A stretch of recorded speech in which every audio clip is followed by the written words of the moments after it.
Hey everyone, welcome back to my YouTube channel. Today I'm going to talk about the Three Body Season 1 Episode 8. In this episode we will follow the story of Wang and look into the civilization in the game that was demolished, his forced exit of the game, his reaction towards the game, General Chang Weisi's use of military custody to protect the scientists due to their disappearances, and Zhai Yiming receiving an injury upon his sight. As usual, I'm going to need your help. Hit the like button if you're excited for this episode, and keep watching for the rest of the story unfold. Beware, it's going to get intense.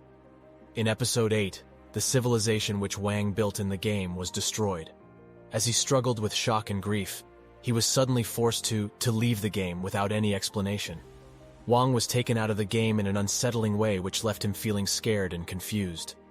Inside the game, Wang found a vast and mysterious world. He felt joy, sorrow, and fear during his time here, and devoted a great amount of time and effort into building a civilization. He created characters of all shapes and sizes who each had their own talents and dreams. Unfortunately, the civilization was finally destroyed. Wang couldn't save any of its inhabitants, and was left completely confused. He was taken out of the game abruptly, which only added to his confusion. He searched for answers, and had to quickly accept the fact that he could no longer return to the magical world he had built. The destruction of his civilization in the game left an unshakable impression on Wang, and also brought to light the seriousness and fragility of the game and its virtual inhabitants. Even though he escaped unscathed, it was too late to help everyone else in his former world. With no answers and nothing to show for his time spent creating the world, Wang felt disoriented and helpless.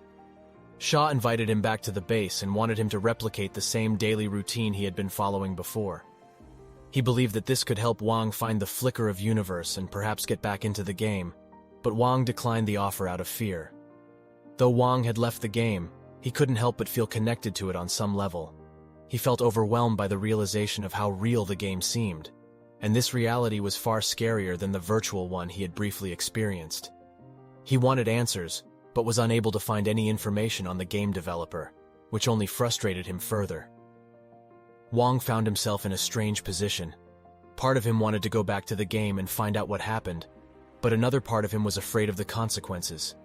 The game had become so real and vivid, Wang had no doubt that danger lurked just beneath the surface. In the end, he chose to stay away from the game, so as not to risk making more mistakes. Wang was overwhelmed by the virtual universe he had just experienced. It had become so real.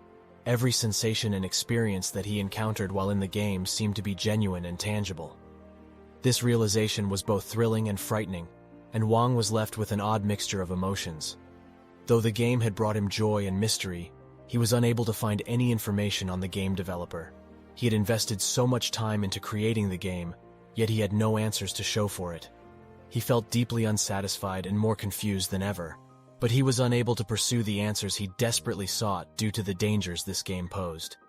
He was curious as to how the game worked and what the future of the game might be.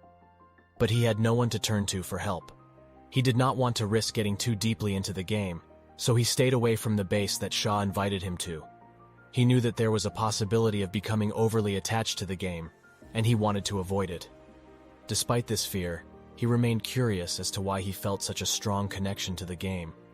He found himself unable to completely remove himself from the game and its mysteries, and he was unsure of what to do next. Wang was left feeling frustrated and confused, yet he could find no answers to his questions. Nevertheless, Sha persisted in his effort to bring Wang back to the base and continue researching the game. Sha had his own theories that he believed only Wang could help solve, and he was determined to prove them right. He proposed that they would repeat the same routine that they had done the first time they had encountered the game together, and they would search for a way to once again access the virtual universe. Though Wang remained apprehensive, Sha was convinced that this plan would work, and he offered to help Wang establish the same environment he had encountered the first time. Sha believed that by recreating the same circumstances, they would be able to uncover the clue that had eluded them so far. Unfortunately, Wang discovered that he had no control over his own destiny, and any answers he sought were as elusive as ever. Nevertheless, Sha remained unconvinced, and he was determined to prove his theories and find the answers. He seemed almost obsessed, dedicating his every waking moment to finding a way to uncover the secrets of the game. Though Wang was unsure of the game and its secrets, he could not help but be excited by the potential that it held. He was determined to support Shaw in his mission and help him find the answers they sought. He was curious as to what they might uncover and hopeful that if they worked together, they could solve the mystery that had become so elusive. With the mysterious disappearances of top scientists and the potential existence of a mind-blowing game, General Chang Weisi was growing increasingly worried about China's safety. He decided extreme measures needed to be taken should any information of the game or its developer ever reach outside sources. In order to ensure the protection of these strategic assets, he put the top scientists in military custody and put into effect the most stringent security measures. To ensure absolute secrecy, the locations of the safe houses were chosen with utmost care, and only a selected few were given access.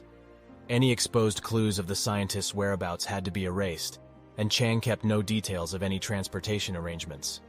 On top of that, he employed various tactics, such as human movement, rumors, and military drills, to further confuse any suspicious onlookers. The news of the disappearances were hidden under a veil of secrecy, and during this time Chang sought out the best of the best to serve as guarantors of China's national security. Only those with the highest trustworthiness were brought in, and they too were kept in the dark. All information pertaining to the scientists' whereabouts would be entrusted to the individually responsible personnel only. Therefore, those around the scientists were completely oblivious to their true status. While the security measure was underway, Chang was dealing with another pressing matter: the fate of the disappeared scientists. He was in full crisis management mode, and no stone was left unturned. He put fast-acting protocols into action, and with extreme caution, he tapped into the capability of the electronic system. He also made sure to secure extra protection teams without any filter information. By the end of it, Chang was confident that he had done all that was possible to guarantee the safety and security of the scientists. Mu was one of those trying to break into the highly secured mystery surrounding the scientist's disappearance. She met up with Pan, one of Chang's most concealed and trusted confidants, who provided her with a few pieces of information that could lead her onto the trail. Pan wanted her to cover the story, but with her own wits, as the measures taken to prevent news of the disappearances from spreading were relentlessness. The stakes of the situation grew higher once Zhai Yiming, one of the scientists, was found heavily injured. Zhai described to Shi, the police investigator, that he had seen a sudden flurry of sparks in his sight that threw him into a stupor. Mu's suspicions grew after she saw Zhai being escorted away by Chang's bodyguards, and unbeknownst to them, she positioned herself further down the street and took pictures of the accident site. Word of Mu's activities quickly reached Shi, and in a matter of seconds he found her and took her into custody. While in captivity, Shi interrogated her with Shu's help. Although Shu had expressed his doubtfulness of her involvement in the criminal's affairs, he nonetheless left the investigation in Shi's hands. Despite the pressing situation, Mu still kept her guard up, only answering questions that didn't follow any patterns. Shi was exasperated with her replies, and eventually he gave up, as he knew that if a real criminal was sitting in front of him, he had no chance of getting information out of them. In the end, Mu was released, and there was nothing that the duo could do to stop her. With the knowledge that she had been given, she continued her investigation into the disappearances of the scientists. Shi and Shu were still pursuing their investigation, but there was still no sign of the suspects. With the growing concern that the scientists would never be located, they decided to take a break. However, as they were relaxing, they received a report that changed the course of their investigation. Reports communicated that Zhai Yiming, one of the scientists that was previously in military custody, had somehow escaped and was seen roaming the streets. Chang and Shi both suspected that Zhai's escape could have been a diversion tactic to keep people distracted while the real criminals were able to carry out their plan on the setup. Without wasting a second more, Shi and Shu raced out to find Zhai, and Shi was the first to locate him. As soon as Shi tracked him down, he noticed that he was exhibiting odd behaviors. He seemed to be in a daze, gazing out into the night sky and listening for something in the distance. After a few questions, Shi came to the conclusion that Zhai's nearsightedness had made him sensitive to the cosmic background radiation, and the faint sounds of space-time warping had led him to this strange phenomenon. His observations, though curious, ended up being their best clue into locating the real criminals. They were able to conclude that there must have been large enough breaches in the space-time fabric, large enough to be detectable by a human body.